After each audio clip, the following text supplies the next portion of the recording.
Main விஷயம் வந்து பார்த்தீங்கன்னா, நீங்க கேட்ட மாதிரி, மதுனால வந்துட்டு உங்களுக்கு ஆல்கஹால்னால வந்து ஏதாவது லிவர் பாதிக்கப்படுமா? மஞ்சக்காமால் வருமானா வந்து அதான மெயின் காரணம்.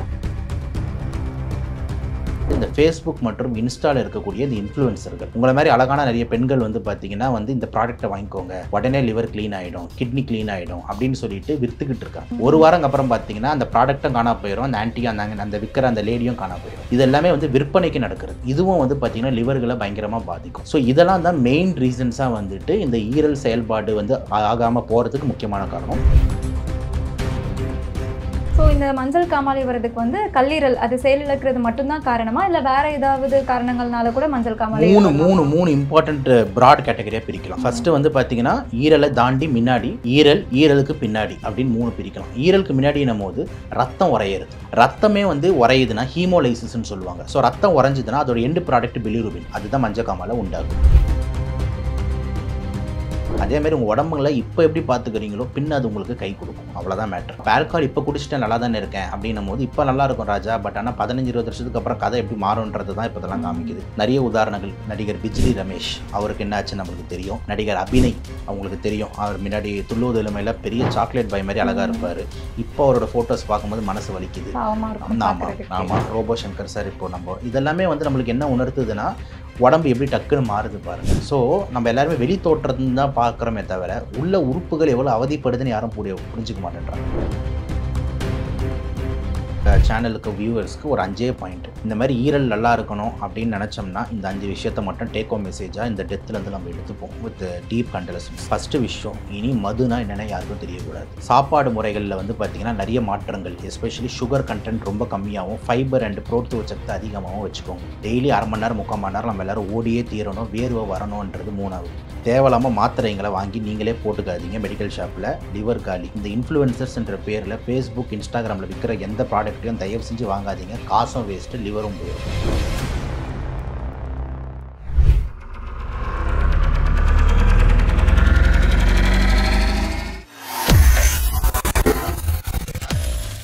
வேலை வேண்டுமா? ப்ளூ ஓஷன் இருக்கிறது.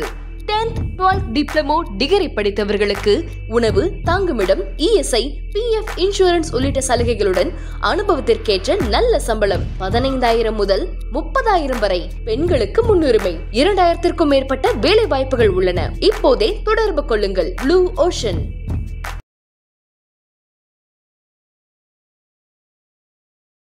நகைச்சுவை நடிகர், ஸ்டாண்டப் காமெடியன் ரோபோ சங்கர். இவர் ஒரு வருஷத்துக்கு முன்னாடியே ஒரு மஞ்சள் காமாலை நோயால் பாதிக்கப்பட்டு உடல்நிலை சரியில்லாமல் இருந்தார். ஆனால் அதுக்கப்புறமா அதுலேருந்து மீண்டு வந்து ரொம்ப சுறுசுறுப்பாக சமீப காலமாக இயங்கிட்டு வந்துட்டு இருந்தார். ஆனால் இப்போ ரீசெண்டாக மறுபடியும் உடல்நிலை சரியில்லாமல் இப்போ அவர் இறந்துருக்காரு.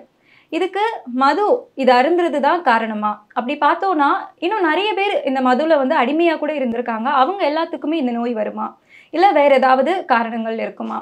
அது மட்டும் இல்லாமல் மஞ்சள் காமாலை இந்த நோய் வந்து மரணம் வரைக்கும் கொண்டு போகுமா? இது மாதிரியான இன்னும் நிறைய கேள்விகளுக்கு பதிலளிக்கிறதுக்காக நம்மோடு இணைஞ்சிருக்காங்க நுரையீரல் நிபுணர் டாக்டர் சபரிநாத் ரவிச்சந்திரன். வணக்கம் டாக்டர். வணக்கம் மேடம். ரோபோ சங்கர், இவரோட மரணத்துக்கு காரணம் என்னவா இருக்கும்? மது அருந்துறதுனால மஞ்சள் காமாலை வருமா? கண்டிப்பாக வரும், இதில் டவுட்டே வேண்டாம். இப்போ நம்ம 2 விஷயமா பேசிடுவோம். ஃபர்ஸ்ட் ஆஃப் ஆல் வந்து பார்த்திங்கன்னா ஆழ்ந்த இரங்கல். உங்கள் சேனல் மூலயமா நகைச்சுவை நடிகர் மறைஞ்சதுக்கு நிறைய பேர் சிரிக்க வச்சுருக்காரு கலக்கப்போது யார் டைம்லேருந்தே. ஸோ ஃபர்ஸ்ட் ஆஃப் ஆல் நம்மளோட டீப் கண்டலசன்ஸை முதல்ல தெரிவிச்சுக்கிறோம். ரெண்டாவது வந்து பார்த்திங்கன்னா இதுலேருந்து நம்ம பப்ளிக்கு இம்பார்ட்டண்ட்டாக ஒரு சில மெசேஜஸை வந்து சொல்லணும், பப்ளிக்கு ஒரு சில நல்ல விஷயங்களை வந்து சொல்லணுன்றது தான் மெயின் நோக்கம். மெயின் விஷயம் வந்து பார்த்திங்கன்னா நீங்கள் கேட்ட மாதிரி மதுனால வந்துட்டு உங்களுக்கு ஆல்கஹால்னால வந்து ஏதாவது லிவர் பாதிக்கப்படுமா, மஞ்சக்காமால் வருமானா வந்து அதான மெயின் காரணம். ஃபஸ்ட்டு ரீசன் ஒரு ஈரல் செயல்பாடை இழக்குது அப்படின்றதுல முதல் லிஸ்ட்டில் வர்றது வந்து ஆல்கஹால். மதுன்றதுல மாற்றுக்கருத்தே கிடையாது. ஆனால் அதை தாண்டி வந்துட்டு 2வது 3வது 4வது விஷயங்கள் இருக்கானா இருக்குது. இப்போ 2வது எடுத்துக்கிட்டிங்கன்னா வந்து ஈரலை சுற்றி கொழுப்பு சேர்றது, அதாவது ஃபேட்டி லிவர். அது மெயினாக வந்து பார்த்திங்கன்னா நான் ஆல்கஹாலிக்காக கூட நிறைய பேருக்கு இப்போ வருது. அது பேர் தான் நேஷ்ன்னு சொல்கிறான். நான் ஆல்கஹாலிக் ஸ்டியேட்டோ ஹெப்படைட்டிஸ், நான் ஆல்கஹாலிக் ஃபேட்டி லிவர் டிசீஸ்ன்னு சொல்கிறான். அதாவது ஈரலை சுற்றி கொழுப்பு சேர்றது, ஆனால் சரக்கு அடிக்காமல். இது எதனால் வரும்? இம்பார்ட்டண்ட்டாக வந்து பார்த்திங்கன்னா செடென்ட்ரி லைஃப் ஸ்டைல். அதாவது நீங்கள் உட்காந்த இடத்துலேயே உட்காந்துக்கிட்டு இருக்கீங்க, ஒரு ஓடுறது ஓடியாடுறது வேர்த்து விறுவிறு இருக்கிறது. அந்த வடிவேல் ஒரு படத்தில் சொல்லுவார்ல, ஐயோ எனக்கு ஃபுல்லாக வந்து வேர்வையாக இருக்குது என்னன்னே தெரியலையே, என்னமோ சுரக்குதுன்னு வரல, அந்த மாதிரியான ஒரு லைஃப் ஸ்டைலில் வாழ்ந்துக்கிட்டு இருக்கீங்க. சாப்பாடு முறையில் பெரிய தவறுகள் இருக்குது. நிறைய மாவுச்சத்துக்களை கண்ட டைமில் அதிகமாக எடுத்துக்கிட்டு இருக்கீங்க. நைட் டைமில் ரொம்ப ஓவர் ஈட்டிங் பண்ணுறீங்க. நைட் டைமில் மாவுச்சத்துக்களை அதிகமாக எடுத்துக்கிட்டு இருக்கீங்க. இது எல்லாமே ஈரலை சுற்றி கொழுப்பு அதிகமாக சேர்க்க வரும். ஸோ ஒருத்தவங்க வேலையும் செய்யாமல் ஆனால் சாப்பாடை மட்டும் நல்லா சாப்பிட்டுக்கிட்டு அப்படின்னு இருக்கும்போது ஃபேட்டி லிவருக்கான வாய்ப்புகள் அதிகமாகுது. இது வந்து 2. 3வது வந்து பார்த்தீங்கன்னா வந்து ஒரு சில virus, especially hepatitis B, hepatitis C, இந்த வைரஸுகளும் இதே வந்து பிரச்சனைனா லிவரில் வந்து சுருங்கி லிவர் ஃபெயிலியரை கொண்டு வரதுக்கு வாய்ப்பு இருக்குது. இது 3. 4வது வந்து கண்ட மருந்துகளை வந்துட்டு ப்ரெஸ்கிரிப்ஷனே இல்லாமல் மெடிக்கல் ஷாப்பில் வாங்கி நிறைய பேர் வாங்கி போட்டுக்கிட்டு இருக்குங்க. நிறைய எஸ்பெஷலி இந்த ஆன்டிஸுங்களுக்கு வார்னிங்காக சொல்கிறேன். இந்த ஆன்டிஸுங்க தான் மெயினாக அந்த மெடிக்கல் ஷாப்பில் போயிட்டு தலை வலிக்குது மாத்திரை கொடு, உடம்பு வலிக்குது மாத்திரை கொடு, முட்டி வலிக்குது மாத்திரை கொடுன்னு சொல்லிட்டு அவன் வேணுன்ட்டே ஸ்ட்ராங்காக கொடுப்பான். ஏன்னா அப்போ தான் அந்த ஆன்டி திருப்பி வரும்ன்ட்டு அந்த ஆன்டிங்க அந்த மாத்திரையை போட்டுட்டு இந்த லிவரை வந்து காலி பண்ணுறாங்க. இது வந்து 4வது குற்றச்சாட்டு. 5வது மெயினான குற்றச்சாட்டு இந்த ஃபேஸ்புக் மற்றும் இன்ஸ்டாவில் இருக்கக்கூடிய இந்த இன்ஃப்ளூயன்சர்கள். உங்களை மாதிரி அழகான நிறைய பெண்கள் வந்து பார்த்தீங்கன்னா வந்து இந்த ப்ராடக்ட்டை வாங்கிக்கோங்க, உடனே லிவர் க்ளீன் ஆகிடும், கிட்னி க்ளீன் ஆகிடும் அப்படின்னு சொல்லிட்டு விற்றுக்கிட்டு இருக்காங்க. ஒரு வாரம் அப்புறம் பார்த்தீங்கன்னா அந்த ப்ராடக்ட்டும் காணா போயிடும், அந்த ஆன்ட்டியும் அந்த விற்கிற அந்த லேடியும் காணா போயிடும். இது எல்லாமே வந்து விற்பனைக்கு நடக்கிறது. இதுவும் வந்து பார்த்தீங்கன்னா லிவர்களை பயங்கரமாக பாதிக்கும். ஸோ இதெல்லாம் தான் மெயின் ரீசன்ஸாக வந்துட்டு இந்த ஈரல் செயல்பாடு வந்து ஆகாமல் போகிறதுக்கு முக்கியமான காரணம். இந்த ஜாண்டிஸ் மஞ்சக்காமால்னு சொல்கிறீங்க. மஞ்சக்காமால்ன்றது ஒரு சைன், அது ஒரு அறிகுறி, அது ஒரு நோய் கிடையாது. நோய் எதனாலன்றது லிவர் பாதிக்கப்படுறதுனால. அது வெளிப்படுற ஒரு விஷயந்தான் மஞ்சக்காமால். இப்போ எப்படி ஜுரம் எதனால் வருது, மலேரியாவில் வரலாம், டெங்குலேயும் வரலாம், கொரோனாலேயும் வரலாம். அந்த மாதிரி மஞ்சக்காமால் அப்படின்றது வந்து ஒரு சைன். என்னடா எல்லோ கலரில் இருக்க மஞ்சக்காமால் எனக்கு அப்படின்னு. அப்போ அது ஏன் நடக்குதுன்னு கண்டுபிடிக்கிறது தான் டாக்டரோட வேலை. அது மெயின் முக்கியமான ரீசன் ஈரல் செயல்பாடை இழக்கிறது. அந்த ஈரல் செயல்பாடை இழக்கிறதுக்கு பல காரணங்கள். ஈரலில் வந்து தொற்று நோய் வர்றது, ஈரலில் கேன்சர் வர்றது, இல்லை ஈரலில் இந்த மாதிரி ஆல்கஹால்னால சுருங்கி போயிடுறது, இல்லை ஈரலை சுற்றி கொழுப்பு சேர்றதுன்னு பல காரணங்கள் அடுக்கிக்கிட்டே போகலாம். இதுதான் பேசிக். ஸோ இந்த மஞ்சள் காமாலை வர்றதுக்கு வந்து கல்லீரல் அது செயலிழக்கிறது மட்டும்தான் காரணமா, இல்லை வேற ஏதாவது காரணங்கள்னால கூட மஞ்சள் காமாலை? மூணு இம்பார்ட்டன்ட் ப்ராட் கேட்டகரியாக பிரிக்கலாம். ஃபஸ்ட்டு வந்து பார்த்தீங்கன்னா ஈரலை தாண்டி முன்னாடி, ஈரலுக்கு பின்னாடி அப்படின்னு 3 பிரிக்கலாம். ஈரலுக்கு முன்னாடினும் போது ரத்தம் உறையிறது. ரத்தமே வந்து உறையுதுன்னா ஹீமோலைசிஸ்ன்னு சொல்லுவாங்க. ஸோ ரத்தம் உறைஞ்சிதுன்னா அதோட எண்டு ப்ராடக்ட் பிலிரூபின், அதுதான் மஞ்சக்காமாலை உண்டாக்குது. இது வந்து ஒன் ஆஃப் த காரணம். 2வது ஈரலை சார்ந்த பிரச்சனைகள். இப்போ ஈரலில் வீக்க வருது, அது ஹெப்படைட்டிஸ். ஈரலில் கொழுப்பு சேருது, அது ஃபேட்டி லிவர். ஈரல் வந்து பார்த்திங்கன்னா சுருங்குது, அது லிவர் சிரோசிஸ். ஈரல் செயல்பாடை இழக்குது, அது லிவர் ஃபெயிலியர். இது எல்லாமே வந்து ப்ராப்ளமும் உண்டாக்கும். 3வது ஈரலை தாண்டின விஷயங்கள். அதாவது ஈரல்லேருந்து நம்மளுக்கு பைல்னு ஒரு ஜூஸ் செக்ரீட் ஆகுது. இது வந்து அப்படியே வந்து ஒரு ட்ராக் வழியாக வருது. அது பேர் தான் காமன் பைல் டக்ட்னு சொல்கிறோம். இந்த இடத்துல ஏதாவது அடைப்பு வந்ததுன்னா, இப்போ எக்ஸாம்பிள் பித்தப்பைன்னு ஒரு உறுப்பு இருக்குது, அந்த பித்தப்பை கற்கள் போய் அங்கே அடைச்சிருச்சுன்னா, இல்லைனா கணையம்னு ஒரு உறுப்பு இருக்குது பேன்கிரியாஸ், அந்த கணையத்தை போய் ஏதாவது அங்கே கணையம் வீக்கம் ஆகிடுச்சுன்னா, இல்லை கணையம் போய் அந்த லிவர் அழுத்துச்சுன்னா, இந்த மாதிரி பல்வேறு அடைப்பு காரணம்னாலையும் நம்மளுக்கு அந்த மஞ்சக்காமால் வரலாம். ஸோ ப்ராடாக 3 கேட்டகரியாக பிரிக்கணும்: pre hepatic, hepatic, post hepatic. Okay. இப்போ வந்து மது அருந்துறதுனால வந்து நமக்கு கல்லீரல் வந்து பாதிக்கப்படுது. ஆனால் ஒரு சில பேர் வந்து குழந்தையா இருக்கும் போதுலேருந்தே, அதாவது சின்ன வயசுலேருந்தே, ஒரு 10-12 வயசுலேருந்தே வந்து அந்த ஆல்கஹாலுக்கு அடிமையாகிட்டு வராங்க. அவங்களுக்கு எல்லாத்துக்குமே வந்து இந்த மாதிரி பாதிக்கப்பட்டு மஞ்சள் காமாலை வர்றதுக்கான வாய்ப்பு இருக்கா? 100% வந்துடும் அடுத்த ஒரு 15-20 வருஷத்தில். இதில் ரொம்ப முக்கியமான விஷயம் வந்து பார்த்தீங்கன்னா, குடிக்கிற இன்றைக்கி தான் ஆரம்பிச்சிருக்கேன்னா எனக்கு லிவர் நல்லா இருக்கேன்னு நீ ஒழுங்கு காட்டலாம். ஆனால் இந்த மாதிரியான ஒரு சில விஷயங்கள் தான் உங்களுக்கு பின்வேலை என்னவாக இருப்போம், பின்னாடி வயசில் என்ன நடக்கும்னு காமிக்குது. இப்போ நம்ம வாழ்கிற வாழ்க்கை வந்து பார்த்திங்கன்னா பின்னாடி எப்படி வாழ போகிறோன்றதை தீர்மானிக்குது. இவ்வளோ தான் மேட்ரு. சின்ன வயசில் படிப்படின்னு அவங்க அம்மா என்னை கத்துறாங்க, ஏன்னா இப்போ நான் ஒரு டாக்டராக உட்காந்துக்கிட்டு இருக்கேன்னு பார்க்க முடியுது. அவ்வளோதான். சின்ன வயசில் நான் படிக்காமல் இருந்திருந்தேன், இல்லை நான் சரியாக கரெக்டான இதில் போடனா என்னால் வந்து ஒரு லெவலுக்கு வர முடியாது. அதேமாதிரி உங்கள் உடம்புங்களை இப்போ எப்படி பார்த்துக்கிறீங்களோ பின் அது உங்களுக்கு கை கொடுக்கும். அவ்வளோதான் மேட்ரு. அப்போ ஆல்கஹால் இப்போ குடிச்சிட்டு நல்லா தானே இருக்கேன் அப்படின்னும் போது இப்போ நல்லா இருக்கும் ராஜா, பட் ஆனால் 15-20 வருஷத்துக்கு அப்புறம் கதை எப்படி மாறும்ன்றது தான் இப்போ இதெல்லாம் காமிக்குது. நிறைய உதாரணங்கள். நடிகர் பிஜ்லி ரமேஷ், அவருக்கு என்ன ஆச்சுன்னு நம்மளுக்கு தெரியும். நடிகர் அபிநய், அவங்களுக்கு தெரியும், அவர் முன்னாடி துள்ளுவது இளமையில் பெரிய சாக்லேட் பாய் மாதிரி அழகாக இருப்பார். இப்போ அவரோட ஃபோட்டோஸ் பார்க்கும்போது மனசு வலிக்குது. ஆமாம். Robo Shankar sir. இப்போ நம்ம இதெல்லாமே வந்து நம்மளுக்கு என்ன உணர்த்துதுன்னா உடம்பு எப்படி டக்குன்னு மாறுது பாருங்கள். ஸோ நம்ம எல்லாருமே வெளி தோற்றத்துன்னு தான் பார்க்குறோமே தவிர உள்ள உறுப்புகள் எவ்வளோ அவதிப்படுதுன்னு யாரும் புரிஞ்சிக்க மாட்டேன்றாங்க. உள்ள உறுப்புகள் நல்லா இருந்தால் தான் வெளி தோற்றமே நல்லாயிருக்கும். உள்ள உறுப்புகள் கெட ஆரம்பிச்சதுன்னா வெளி தோற்றங்களும் மாறும். வெயிட்டை முன்னாடி எப்படி இருந்தாங்க, இப்போ வெயிட் எப்படி ஆகிட்டாங்க. ஓகேங்களா? ஸோ அதனால் தயவு செஞ்சு வந்துட்டு மது அருந்துறது இந்த யங் ஜென்ரேஷன்ஸ்க்கு நம்மளுக்கு பெரிய வார்னிங்காக வந்து இந்த எக்ஸாம்பிள்ஸ்லாம் சொல்கிறேன். நீங்கள் இப்போ குடிக்கிறீங்கன்னு ஒன்றும் ப்ராப்ளம் நினைப்பீங்க, ஆனால் 15-20 இயர்ஸ்க்கு அப்புறம் பெரிய ப்ராப்ளமாக வரும். ரெண்டாவது விஷயம், மதுவோட குவாலிட்டி, மதுவோட எவ்வளோ அணுகுறோம், இது எல்லாமே ஒரு பெரிய கேள்விக்குறி. ஃபாரின்காரன் குடிக்கிறான் அப்படின்னு சில பேர் சொல்கிறாங்க. ஃபாரின்காரன் எவ்வளோ குடிக்கிறான் அப்படின்னு நம்ம திருப்பியும் கேட்கணும். ஒரு நாளைக்கு அவன் ஒரு லார்ஜ் தாண்ட மாட்டான். நம்ம ஆளுங்க ஆரம்பித்தாலே குவார்ட்ரு, ஹாஃபு, ஃபுல்லு, அதுவும் மதுரைக்காரன் என்னைக்கிட்ட தண்ணி கலந்து குடிச்சிருக்கான், மதுரைக்காரன் தண்ணியே இல்லாமல் தானே குடிப்பான் அப்படின்னு ராவா அடிக்கிறன்ற பேர், இதெல்லாம் எவ்வளோ டேஞ்சர்.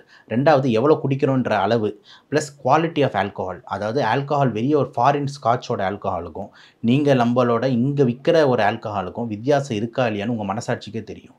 குவாலிட்டி கரெக்டான குவாலிட்டி கிடையாது.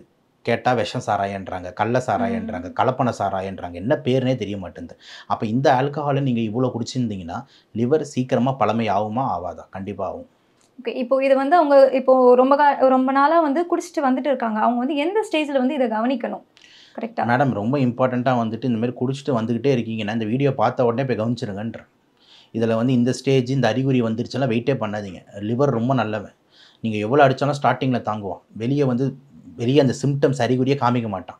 ஒரு லெவலுக்கு மேலே திடீர்னு பார்த்தீங்கன்னா வந்து வயிறு வீங்க ஆரம்பிக்கும், செரிமானம் நடக்காது, மஞ்சக்காமலா வந்துடும், கால் வீங்க ஆரம்பிக்கும், நீர் சேர ஆரம்பிக்கும். இந்த மாதிரி வரும்போது போய் பார்த்தா லிவர் அழிஞ்சிருச்சுன்னு சொல்லுவாங்க. அது பேர் லிவர் சிரோசிஸ் சொல்லுவாங்க. அதனால் நீங்கள் எந்த ஸ்டேஜ்னாலும் இப்போ யாருமே கணிக்கவே முடியாது. ஏன்னா லிவர் வெளிப்படுற அந்த ஸ்டேஜஸ் வரும்போதே எண்டு ஸ்டேஜாக இருக்கும். அது வரைக்கும் லிவர்னால எவ்வளோ முடியுமோ போராடும். ஏன்னா லிவர் ரொம்ப பெரிய உறுப்பு, ரொம்ப நல்லவன். ஸ்டார்டிங் அடிப்பட்டு அவனை சரி செஞ்சுப்பான். அதுக்குன்னு அடிக்கிறான் நல்லவன்றதுக்காக அடின்னு அடிச்சிங்கன்னா ஒரு நாள் இறந்துடுவான். இறந்துட்டதுக்கப்புறம் தான் வெளிப்பட ஆரம்பிக்கும். போகும்போது ஆல்ரெடி லேட்டுன்னுவான். முன்னாடியே பார்த்துருக்கலாமே. அதனால் இந்த வீடியோவை பார்த்தீங்கன்னா இப்போயே நிறுத்திடுங்க. ஓகே, இப்போ வந்து இந்த நோய் வந்துட்டு அப்படின்னா அதை வந்து சரிப்படுத்த முடியுமா? இப்போது மது அருந்திட்டு இருக்காங்க, இவங்க வந்து ரீஹாபிட்டேஷன் சென்டர் அப்படின்னு ஒரு இடத்துக்கு போயிட்டு அதுலேருந்து திரும்பி வந்து அதுக்கப்புறம் இதெல்லாம் சரியாகிரும் அப்படிங்கிற மாதிரிலாம் சொல்கிறாங்கல்ல, ஸோ அதெல்லாம் உண்மையா? Madam, any point of time any கெட்ட பழக்கத்தை நம்ம நிறுத்துறது நல்லது மேடம். இப்போ நான் சிகரெட் பிடிக்கிற ஒரு ஆள், இன்றைக்கி நான் அதை நிறுத்தினா கூட எனக்கு பெனிஃபிட் தான். இன்றைக்கி நான் மதுவை நிறுத்தினாலும் எனக்கு பெனிஃபிட் தான். ஏன்னா ஃபர்தராக டேமேஜ் ஆகாமல் இருக்கும்ல. ஒரு விஷயத்தினால எங்கள் கெடுதுன்னும் போது இன்றைக்கி அதை நிறுத்தினீங்கன்னா அட்லீஸ்ட் இதுக்கப்புறமாவது டேமேஜ் ஆகாமல் இருக்கும்ல. இது ரொம்ப முக்கியம். ரெண்டாவது, இது நிறுத்திட்டேன், இப்போ ஏன் சரியாகலை அப்படின்ற கேள்வி எப்போ பொருந்தும்னா உங்களோட ஸ்டேஜை பொறுத்து. நீங்கள் ஸ்டார்டிங் ஸ்டேஜில் இருக்கீங்க, இன்றைக்கி ஆரம்பித்து 1 வருஷம் 2 வருஷம் தான் ஆகுது, இப்போ தான் லைட்டாக கொழுப்பு சேர ஆரம்பிச்சிருக்கு, இன்றைக்கி நிறுத்தினீங்கன்னா 100% ரெக்கவரி. ஆனால் 30 வருஷம் அடின்னு அடிச்சுட்டு ஈரல் ஃபுல்லாக செத்து போய் இப்போ நீங்கள் நிறுத்திட்டேன் அப்படின்னா எப்படி சார் ரிவர்ஸ் ஆகும்? ஸோ அதனால் ஆல்ரெடி டேமேஜ் ஆனது.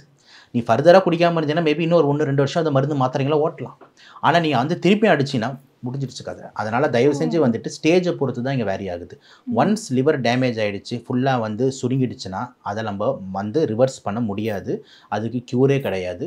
ஒரே ஒரு க்யூர் தான், என்னென்னா ஈரலை மாற்றி வைக்கணும். லிவர் டிரான்ஸ்பிளான்டேஷன் மட்டும்தான் க்யூரே தவிர மற்றபடி இந்த மருந்து, இந்த லேகியம் இதெல்லாம் க்யூரே கிடையாது. ஸோ இந்த ஸ்டேஜ் தான் வந்து இப்போ ரோபோ சங்கருக்கு நடந்திருக்கு. ஏன்னா ஒரு வருஷத்துக்கு முன்னாடி வந்து மஞ்சள் காமாலை வெளியே தெரிஞ்சிருக்கு. ஸோ அந்த ஸ்டேஜ்லேயே அவருக்கு வந்து முத்தி போய் தான் இருந்திருக்கு கரெக்டாக? கண்டிப்பாக. ஏன்னா சிம்டம்ஸ் வெளிப்படுது ரொம்ப நாள் அப்படின்னா கண்டிப்பாக அதாவது முத்தி போய் தான் இருந்திருக்கும்.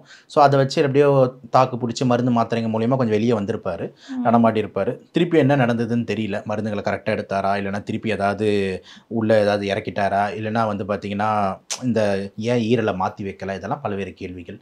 இது மாற்றி வச்சு கொஞ்சம் ஆல்கஹாலே இல்லாமல் இருந்திருந்தாங்கன்னா கன்ஃபார்மாக வந்து நம்ம கூட இருந்திருப்பார். இப்போது இந்த இதுக்கான சிகிச்சை வந்து எடுத்துகிட்டு வராங்கல்ல, ஸோ இதை எடுத்துகிட்டு வந்தோன்னா அவங்களோட உடல் எடை வந்து ரொம்ப குறைஞ்சிருந்தது. நம்ம ரோபோ சங்கர் அவங்களே எடுத்துருந்தோன்னா உடல் எடை ரொம்ப குறைஞ்சிருந்தது. அவங்களோட வாய்ஸ், அவர் வந்து மிமிக்ரி அதுக்கு தான் வந்து ஃபேமஸ் ஆனவங்க. ஸோ அந்த வாய்ஸே வந்து அவருக்கு போயிருந்து. இதெல்லாம் எதனால மேம்? இதெல்லாம் வந்து பார்த்திங்கன்னா வந்து இந்த சிகிச்சைனால வெயிட் லாஸ்ன்ற மாதிரி நம்ம பேசவே கூடாது.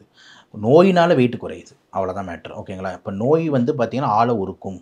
ஓகே, ஸோ எப்படி இருந்த ஒரு 110 கிலோ ஆள் வந்து இப்போ 60 கிலோ ஆளாக எப்படி மாறுறாருன்னா அந்த நோயோட தீவிரம்.